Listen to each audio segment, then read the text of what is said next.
Advocate Syed Moazzem Hossain Alal. BNP যখন খুব কঠিন সময় যাচ্ছিল, যেমন আলাল ভাই এবং এখানে যারা আছে তার ভিতর আরেকজন মানুষ একা একাই বিএনপি অফিসে আসা যাওয়া করতো। আমি যখন মুখপত্র তখনও সে একা একাই ঘোরাঘুরি করতো, কারণ লোক পাওয়া যাচ্ছিল না।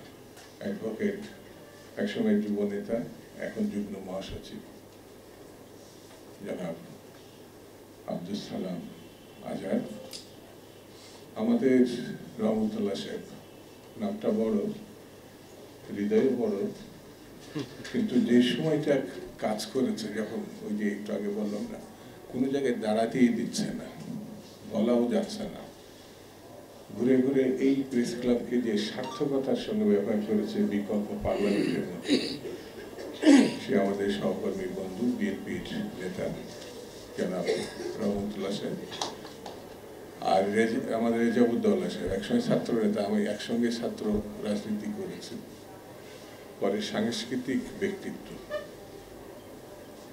মানে চাষা শুধু বলবো না, সাংস্কৃতিক পরিমণ্ডলটা আমাদের বিএনপির ক্ষেত্রে সাংস্কৃতিক জায়গায় একটু দুর্বলতা আছে, সে এটাকেই নিয়ে সারা জীবন কাটিয়ে দেবে।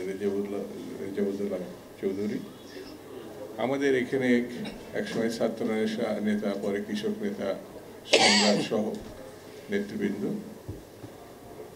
সুধীমণ্ডলী, সাংবাদিক বন্ধুরা, আসসালামু আলাইকুম। আমি শুরুতেই ধন্যবাদ দিই যে অত্যন্ত সময় উপযোগী একটা বর্তমান পরিস্থিতি এবং গণতন্ত্র ভবিষ্যৎ শীর্ষক যে আলোচনা বিষয়টি তিনি সামনে এনেছেন, আজকের যারা উদ্যোক্তা তাদেরকে আমি আরেকবার ধন্যবাদ দিই। বন্ধুরা, বাংলাদেশের বর্তমান যে অবস্থা, ইতিমধ্যে আমাদের এখানে আলোচকবৃন্দ চমৎকারভাবে বিশ্লেষণ করেছেন, আমি বাড়তি কথা বলবো না, শুধু এইটুকু বলবো, যারা এক মাসের মধ্যে সরকার পরিবর্তন, হাসিনার বিদায়, বিপ্লব, গণঅভ্যুত্থান ঘটিয়েছেন, এই এক মাসের ঘটনা কিন্তু বাংলাদেশে একটা আছে, একটা গোষ্ঠী আছে যারা অতীত এমনকি ভবিষ্যৎটা তারা দেখতে পায়, অতীত মানে এটা নিতে চায় না, মানে অতীতে কিছু ছিল এই জিনিসটা তারা অ্যাকসেপ্ট করতে চায় না। এক মাসে সব কিছু তারা সংগঠিত হয়েছে। এমন কি সরকারের প্রধান যে ব্যক্তি, তিনিও ডক্টর মোহাম্মদ ইউনূস অত্যন্ত পাণ্ডিত্যপূর্ণ ব্যক্তিত্ব এবং তার কর্মক্ষেত্রে সফল, কিন্তু তিনিও অতীতটা দেখতে পারেন না। একজন তো এই সরকারের বিরুদ্ধে বলে ফেললো 53 বছরে রাজনীতিবিদরা কি করেছে।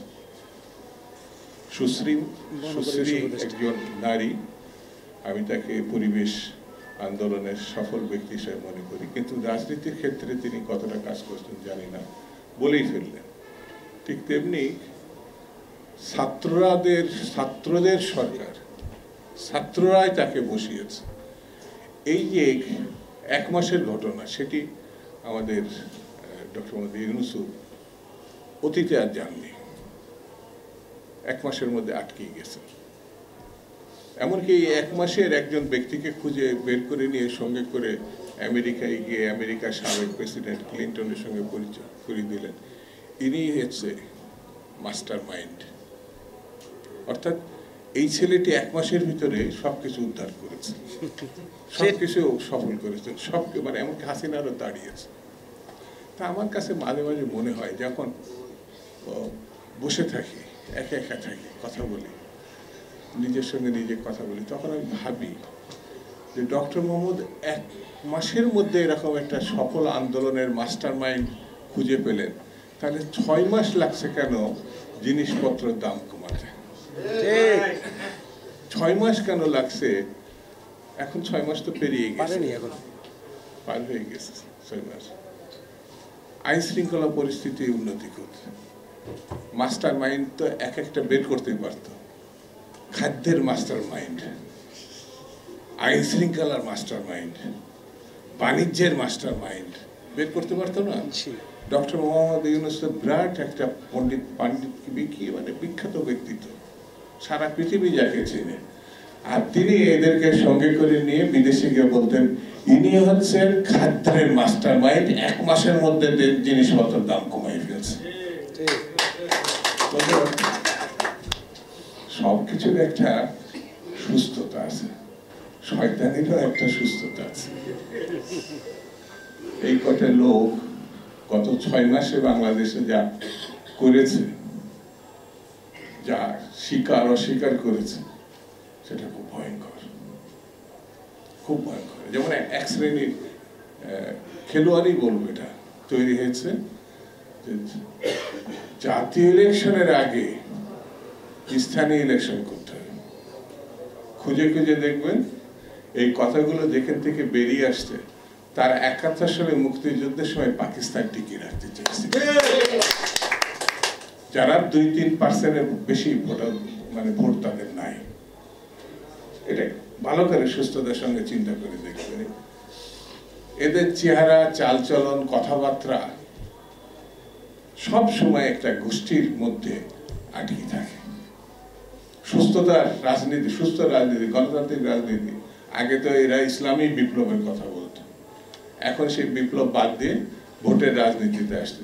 ভোটটাও যাতে সুষ্ঠুভাবে না হয় সেই বিধি ব্যবস্থার মধ্যে তারা দেশটাকে নিয়ে যেতে চাচ্ছে। আমার এলাকায় আমি যখন নির্বাচন করি 96-এ, তখন আমার দল নেতৃত্ব, তার ভিতরে একজন এখানে বসে আছে, ওই যে আমাদের সংক্ষেপে নাম টিলু ভাই, রাজনীতি করছে। তো একটা গোষ্ঠী এসে, আমি নাম বলবো না, তারা এসে বললো যে এই জায়গায় আমরা আপনাদের পক্ষে কাজ করছি, মানে বিএনপির বাইরের লোক, এই জায়গায় এই অমুক জায়গায় থানা, ইউনিয়ন ওয়ার্ডে। তো তারপরে বললাম তো করেন, অসুবিধা কি, আমাদের পক্ষে কাজ করছে। বলে ভাই আরেকটা ফর্দ বের করে ফেলল, আমাদের 40 লাখ টাকা খরচ হয়, 40 লাখ টাকা দিতে হয়।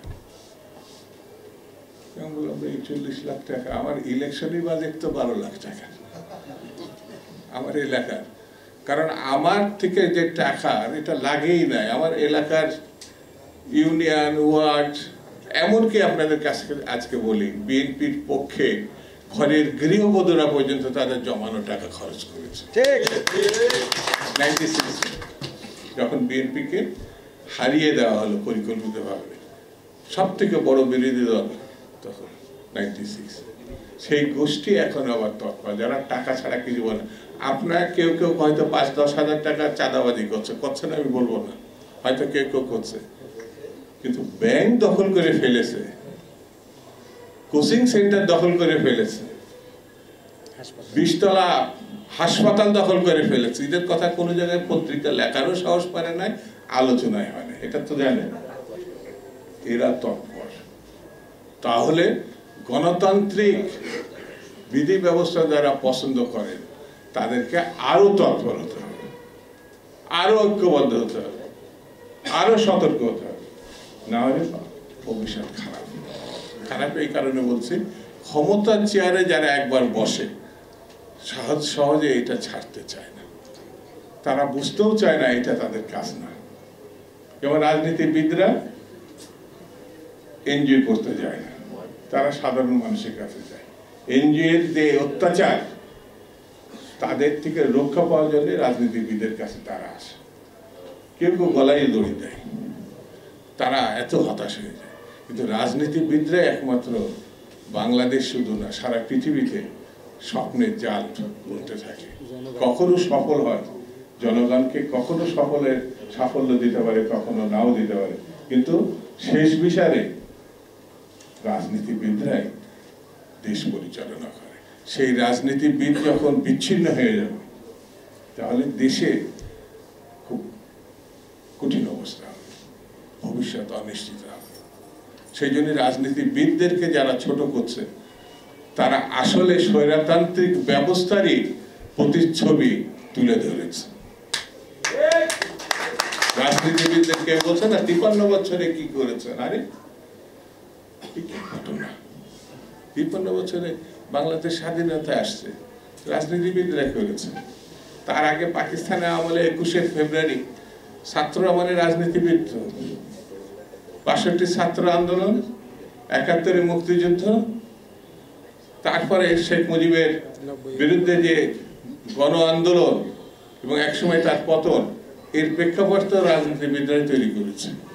তবে শহীদ জিয়া রহমানের মতো এত বড় রাজনীতিবিদ আর কি বাংলাদেশে কেন, পৃথিবীতে আছে কিনা আমার সন্দেহ। এটাকে আপনার চোখে পড়লো না? গণতন্ত্র মানে ফ্যাসিবাদী একদল থেকে শহীদ জিয়া রহমানই তো বহুদলীয় গণতন্ত্র ফিরিয়ে আনলেন। এটা রাজনীতিবিদ না? সকল সংবাদপত্র উন্মুক্ত করে দিলেন যে 4টি বাদেশ ছিল। এটা কি রাজনীতিবিদ না? করে নাই? এগুলো চোখে দেখতে পাচ্ছে না।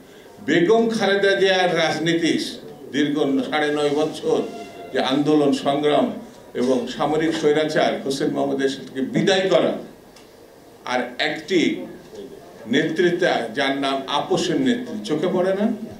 বেগম খালেদা এই যে সর্বশেষ একেবারে মৃত্যু পথযাত্রীর মতো তিনি অবস্থায় পড়ে গেছিলেন। একমাত্র নেত্রী দেশনেত্রী বেগম খালেদা, চোখে পড়ে না? আর তারেক রহমান যার নির্বাসনে প্রায় পুরো জীবনটাই তো বিদেশে কেটে গেল, চোখে পড়ে না? খালি একবার ছাত্রদের কাঁধে পা উঠিয়ে আপনার খপনা মসনদে বসেছে। রাজনীতিকে ছোট করবেন না, রাজনীতিবিদদের ছোট করবেন না, আন্দোলনকারীদের ছোট করবেন না, তাহলে দেশ থাকবে না। জনগণকে সংগঠিত করতে হলে আমাদেরকে ঐক্যবদ্ধ হতে হবে এবং সতর্ক হতে হবে। চারিধারে ষড়যন্ত্র। দেখেন না, পার্শ্ববর্তী দেশের মিস্টার মোদি আমেরিকায় গেছে, কার পক্ষে দুতিয়ালি করতে? বাংলাদেশটিকে একেবারেই ধ্বংস করে দিয়েছে, একেবারে শেষ করে দিয়েছে, গণহত্যা চালিয়েছে, ব্যাংক ব্যবস্থা একেবারে লুটপাট করে সর্বশান্ত করেছে। এই দেশটাকে একেবারে যে শেষ করে দিল, তাকে কোলে রেখে তিনি তার পক্ষে দুতিয়ালি করতে গিয়েছিলেন আমেরিকা। আমেরিকা ভালো জবাব দিয়েছে, সেটা তো বলতে পারছে না, আড়ালে বলছে এখন নাকি দায়িত্ব ভারতের হাতে দিয়েছে। এইসব বাহানা করে কোনো লাভ হবে না। ভারত ভারতের জায়গায় থাক, বাংলাদেশ বাংলাদেশের জায়গায় থাক। এখানে কৃতদাসের শাসন মানুষ বরদাস্ত করে নাই, এটা বাস্তবতা। সেই জন্য আমাদের বন্ধু থাকতে পারে, কিন্তু প্রভু তো আমরা গ্রহণ করিনি। এটা আমাদের নেত্রীর কথা। তিনি বিদেশে বন্ধু চাইছেন, কিন্তু কৃতদাস চাননি। সেই জন্য কৃতদাস হতে চাননি। সেই জন্য বন্ধুরা, আমি আর বেশি কথা বলবো, শুধু এতটুকু বলি, এক জায়গায় থাকতে হবে, এক থাকতে হবে। 16 বছর 17 বছর ধরে যে লড়াই করেছেন, সংগ্রাম করেছেন, তার ফসল আমাদের ঘরে তুলতে হবে। আর সেই ফসল হচ্ছে একটি নির্বাচিত গণতান্ত্রিক জনসমর্থিত রাজনৈতিক সরকার। এই সরকার যতক্ষণ পর্যন্ত আমরা প্রতিষ্ঠা করতে না পারবো, ততক্ষণ আমাদের কাজ শেষ হয়েছে এটা আমাদের ভাবার কোনো কারণ নাই। সেই দিকে আমাদেরকে এগিয়ে যেতে হবে। সকলকে ধন্যবাদ। খুদা হাফেজ। বাংলাদেশ জিন্দাবাদ। সম্মানিত প্রধান অতিথি আমাদের প্রিয় অভিভাবক জননেতা শামসুজ্জামান দুদু।